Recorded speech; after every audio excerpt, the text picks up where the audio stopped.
Hi everybody, this is Lance from ThetaTraders.com. This video I'm going to go over some results on the covered strangle strategy I'm doing on futures. I'm going to do a quick house analogy with it and looking at the good results that we have. Let's get right to it. What a covered strangle is. So let's say you're in the business of buying a house and you want to be able to buy the house at a discount, renting it out for extra income. And then maybe you could sell the house later at a profit. So if you sell a cash secured put, that's offering to buy the house at a discount.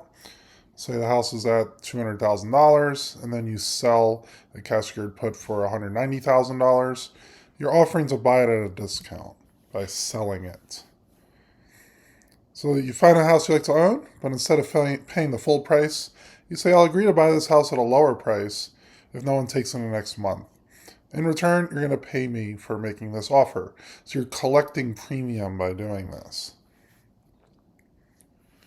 Now, if the market drops and the house falls to your price, then you must buy it, though. But since you want the house anyway, you're still getting it at a good discount. Now, if the house price stays high, you simply keep that premium and you move on. And you can just do it over and over again. Now, covered call is the other side of a covered strangle. That's where you rent the house with an option to sell the house at a certain price. So, once you own the house, you could do a little twist. I'll let the renter live here and give them the option to buy it from me at a certain price within, say, the next month. In exchange, they're going to pay me extra rent or premium than what I would normally get if I didn't give them that option. So the house's value doesn't rise much. You just keep collecting rent, and you still own the house. Now, let's say the house value skyrockets. Unfortunately, you wouldn't make any extra gains on that besides the agreed upon price. So you are locking in your gains. However, as you'll see in the trade I did, you can still get good returns off it. So again, the analogy, house is in the market for $300,000. No one's buying it. Cash secured put, maybe you sell it at $290,000 anytime between now and like a month from now. And then covered calls, let's say you actually got the house, then maybe you could rent it out for $2,000 a month and agree to sell it for $300,000.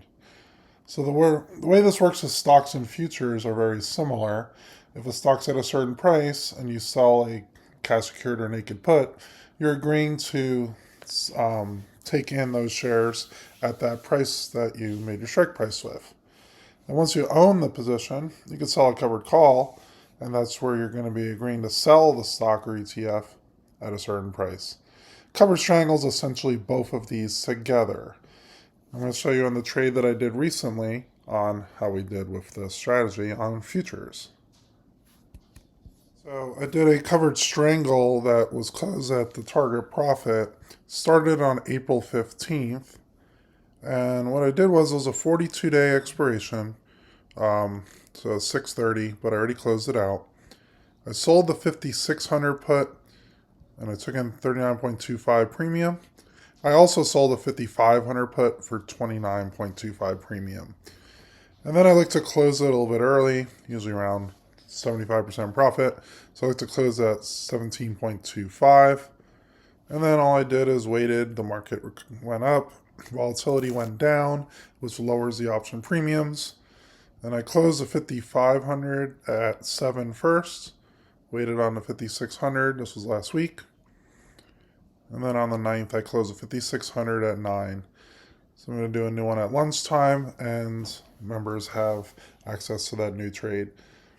So covered strangle is one of my best strategies that I use. Currently, I'm at 100% win rate since starting this about 3 years ago.